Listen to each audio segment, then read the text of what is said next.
Up first this evening, there's controversy brewing this evening about when a report recommending the closure of Cornwall Regional Hospital in St. James to facilitate repairs was made. Health Minister Dr. Christopher Tufton said he got the report earlier this week, but the Medical Association of Jamaica says that's not so, as arguments emerge about who knew what and when. TVJ's Jamaica Mitchell has been digging into the issue and filed this report.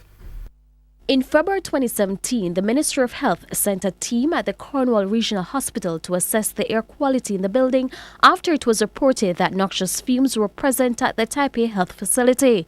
The team reported the causes of the fumes were fiberglass and mold. However, the Medical Association of Jamaica questioned the findings. We thought it was more than fiberglass. Now, fiberglass, as you know, the air is full of pollutants, and fiberglass, for you to say that fiberglass is the cause, it should be above a certain level. We did not see the concentration of fiberglass in the report.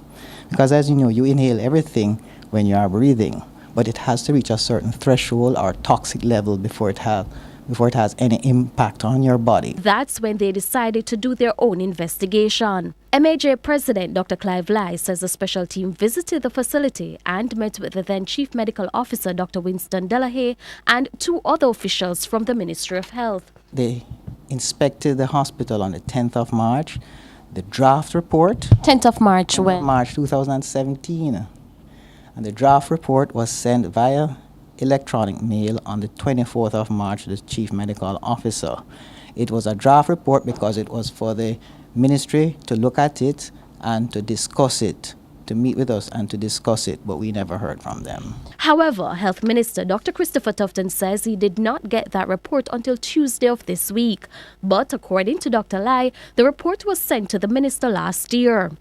TVJ News is, however, in possession of a separate report dated February 2017, a full month before the MAJ report, under the signature of the then Chief Medical Officer, Dr. Winston Delahaye, calling for the Health Ministry to relocate the 200-plus patients who were still being treated at the hospital.